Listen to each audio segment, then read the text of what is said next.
Now, mate, we have got a deep dive from you. And you're going to talk about some cheapy forwards, mate.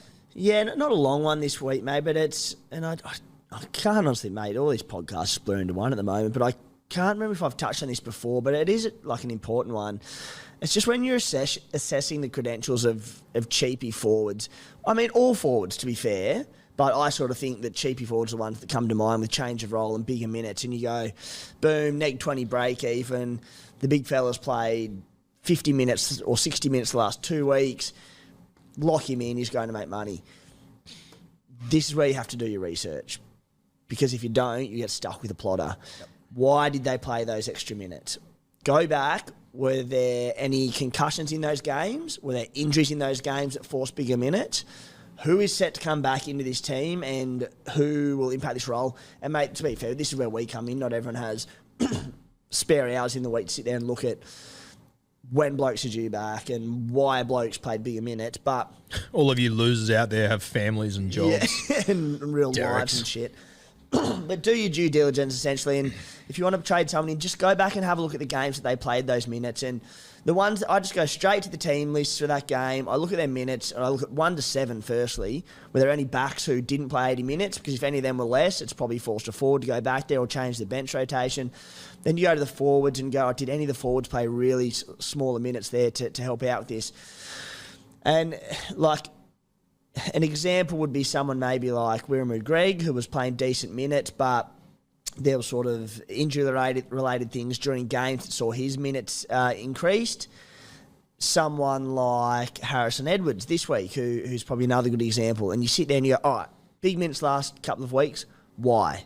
Has there been injuries during the games, or are these minutes potentially set to go on long-term? And with Edwards, you sit there and go, I don't believe there are any major injuries that saw him play the big minutes that he has the last couple of weeks. There are a few players coming back from injury down the track, but no one too soon in Luke Thompson, Viliami Kikau, Chris Patolo, who played New South Wales Cup last week. So his minutes look at least decent for the next couple of weeks. But all it is saying, if forwards come out of the woodwork and start playing big minutes, there's generally a reason behind it. And more often than not, they're traps. So just taking a guy like Harrison Edwards, for example, and we were obviously getting ready for the live stream, so I didn't get to watch this game overly closely. But for me, when I look at Harrison Edwards, played big minutes last week, very impressive. I go, okay. Tavita played 40. Max King played 39. Raymond Faitala-Mariner played 34. And I question, if they play that little, are they going to play that little every single week? I doubt it, but and I don't know. I don't even know what the reasons are for those minutes. Yeah. You might know more than me. We know Max King's more than what was he? 39. We know that Maxi's more of a 50 to 55, if not 60-minute player. So Max King could play double that this weekend for all we know. Yeah. So that's, I think it's a really good point to keep in mind. I think a lot of you very experienced Supercoach players have a general idea of that, especially for you new guys to the game, something you need to be well and truly aware of. Do your homework or ask us, one of the two. All right, mate. Stat deep dive, a player stat deep dive. Our first man. God, I was excited watching this guy on the weekend. I have been saying for the last few weeks, Hylam. It's actually Helam, so apologies to Helam Luki. I've been pronouncing his name wrong. We're always trying to get them right. Helam Luki, wow. 2 meaties, people getting very, very excited. This is a guy that I had a look back through his stats previously. I'm not completely convinced as much as I love him. What are your thoughts? I'm pretty keen. Ooh. And it's one of those, more often than not, go with my head. I'll let the gut feel, impact it, but at the end of the day, stats a lot of the time don't lie as much as when you let your gut take over, you're letting bias into it and you're going, I love this bloke and this is why I want him. And more often than not, it does not pay off. But Luki is just so good. And first and foremost, he's only playing, so he's had his injuries. Came off the ACL last year, played a few games back this season. Did his hammy, not bad, just twin situations. 2 games back, playing around the 60-minute mark. Now, before I get into the stat deep dive, I think I see him becoming an 80-minute player. Jeremiah Nanai's not back till round 14, so at least in the short term with that cash gen and round 13 coverage, that should be impacted. A couple of games back from the hammy injury, do you see him becoming an 80-minute man for them? I don't, to be honest with you. Why? I think you've got Nanai, who's due back reasonably soon. They just signed Sam McIntyre as well from the Gold Coast Titans, another edge back rower. I think that at any given moment, Leilua could walk back into this side. It sounds like it won't be soon from what I've gathered, but I think it's very much so up in the air. Leilua's the concern, obviously, yeah. He's the big concern, but I even just think outside of that, I'm not convinced he's going to be I hope he is, but I'm not convinced he will be an 80-minute guy. I think that why didn't he play 80 on the weekend? He was going so good. 2 games back from a hamstring injury.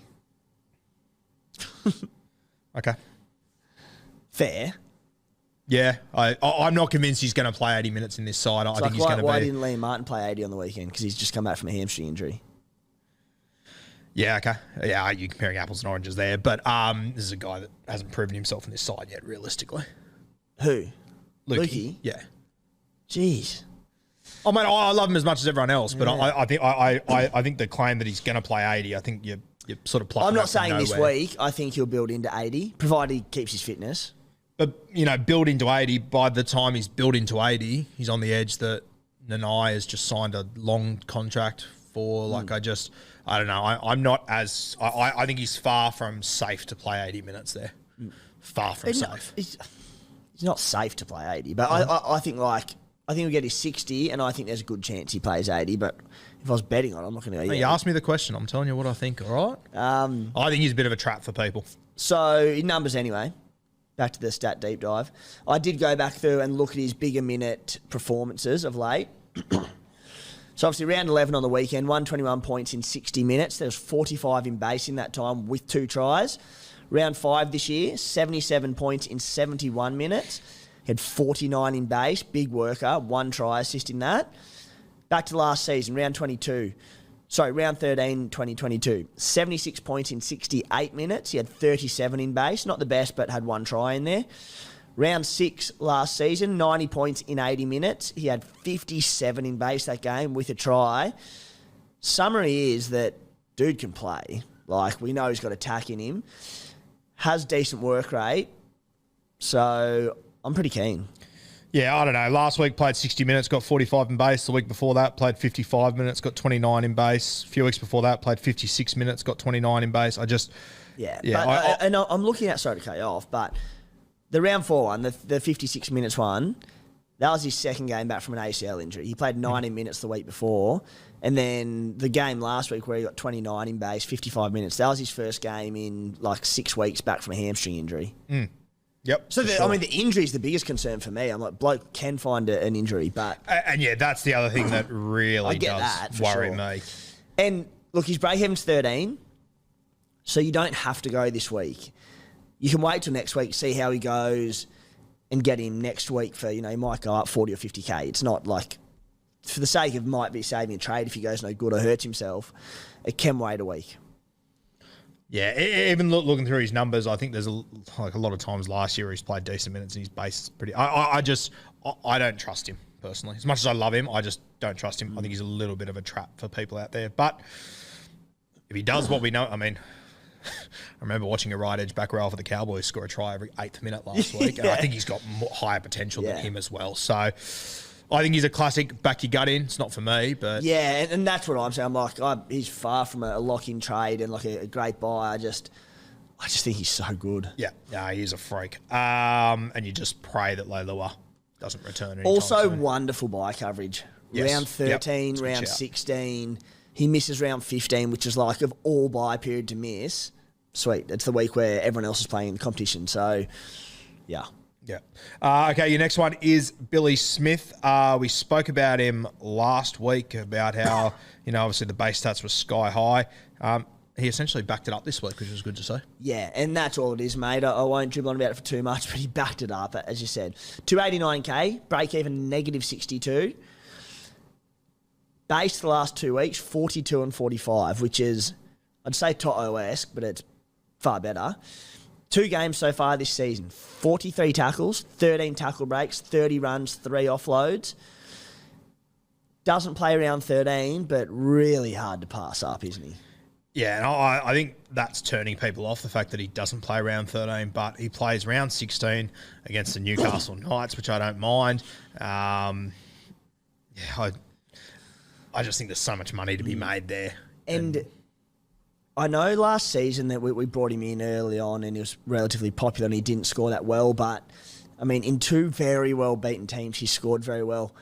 He's a cheapie and he's very playable in your 17 each week, which just, like...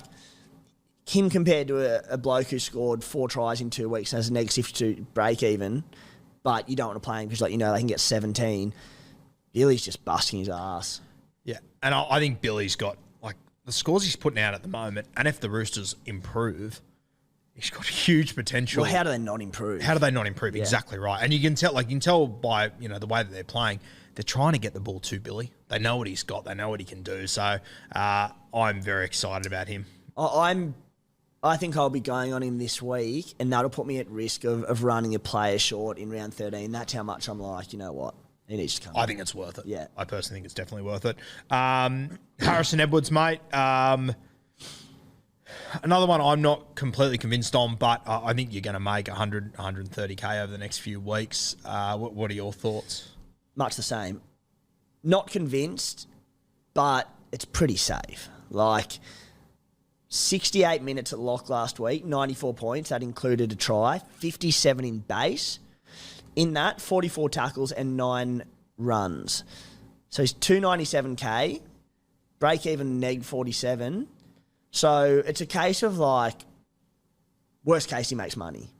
But do the next 2 weeks he pumps out 35 and then goes back to the bench and scores 40 and he makes you, 80 to 100K, cool. The upside is, all right, if they do love him and he keeps playing big minutes and he makes a ton and he's a very playable front row forward,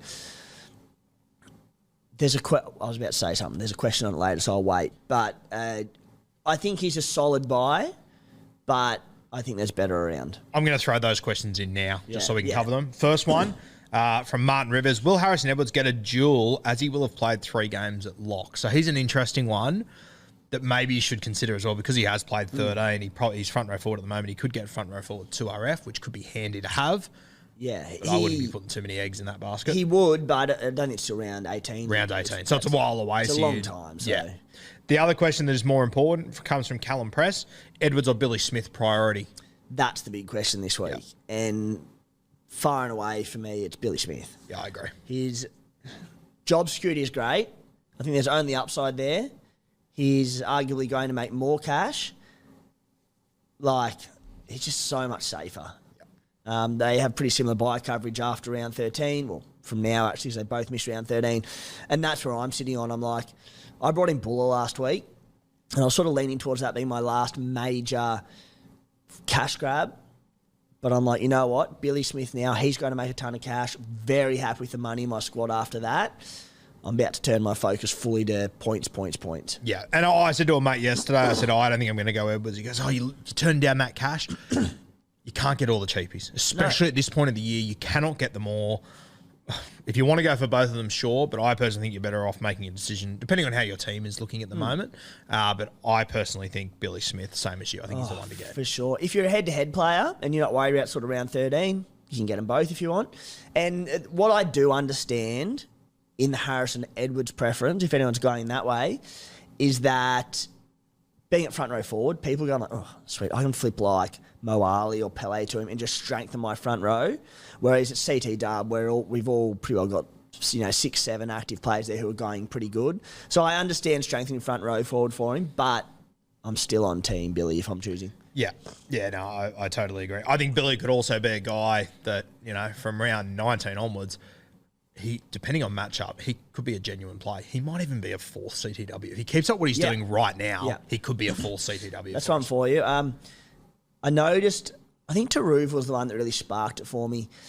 And there's been a few examples this season. Taruv was the only one I have off the top of my head, but when he came, Margie was another good one. Probably not as inconsistent, but when Taruva came in and he had those monster first couple of rounds of basing over 40, and then I think Margie did very similar and then regressed to late 20s, early 30s. Still not bad, but not the 40s that we were hoping for. it just reeks of players going, I've been recalled or my spot's on the line and I need to bust my ass. Then when they get a bit of job security, it's like, I don't need to have 25 runs a game again.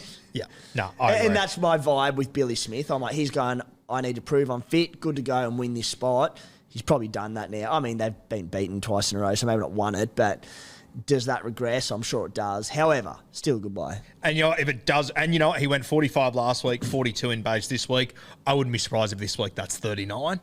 And I reckon it'll sit regularly between 35 to 40. Yeah, I'm happy with. That's a lot. It is a lot, but I mean, this is the guy Billy Smith's always been, though. I reckon 32 will be from in a couple of rounds' time. He'll be sitting on about 30 to 32 or so. His average for the next 10 weeks or so, you reckon? About 32 for base? Yeah, okay. I reckon he'll be a little bit higher just because he's on that left side and I reckon he'll be a little bit higher, Billy. But if it's 32, then he's my 4 CDW and a Rooster side that hopefully improves. Stoked. Yeah. More than happy to run with that. Meanwhile, Harrison Edwards is going to be behind Luke Thompson, Billy Ummy kick out all these guys over the next few weeks. So I don't mind it. All right. I think people are looking at Edwards as like could be a long-term solution there as a play. I think he's a short-term cash grab and, by the time he gets to 15, he could be a bench plotter. He's a short-term cash grab, a long-term Mawali, in my opinion. Yeah. Yeah. All right, let's move to Burbo. Obviously named on the edge this week. God, I want to hear positives from you here. Go. It's pretty hard to knock. I tell you, it's bloody annoying. Is the neg 3 break even? Why couldn't that just be 20 or something and give us a week? Yeah. So I've basically just gone back to his last 4. Well, I think he's played 4 80-minute. I don't think he's played 4 80-minute games in the NRL. 3 of them are at centre, so it's pretty misleading. But I'll read them out anyway. Round 25 last year, played centre, 47 points with 27 in base. Round 24 last year, 32 points with 28 in base. Round 9 last year, 2 RF. Played second row, 80 minutes. Scored a pair of tries, 34 in base. Round 8 last year, 80 minutes at centre, 29 in base. So, again, we've only got the 1 second row forward game to go off base. That was 34, but you look at those numbers, you look at his dual positioning, especially as I mentioned, dual positioning is so key, but Peachy as well there, who a lot of people own, to be able to interchange them between 2RF and CT dub. Gold, yeah. 236k, neg 3 break even, starting on an edge for Manly, who play round 13, who play round 16. Kelma Tuolangi, he's out for a month or so? Kelma Tuolangi will undergo surgery for a facial fracture suffered against the Sharks. He's expected to be out for 6 weeks. Gold. So I feel really sorry for Kelma, but really good chance he doesn't get that spot back. Yeah. And, he can get it back when he comes back if he wants. I'll be done with Burbo. We might not be done with Burbo by then, though. Just because you rate him? Oh, mate, I think he's got so much ability, it's not even funny. I think we've really scratched the surface of him, and I think that if he can get a good spot, mate, if Schuster starts to play his best footy as well, the way that he straightens up, him and Burbo, they've played a lot of footy coming through the juniors together. They were always in the same mats and SG ball.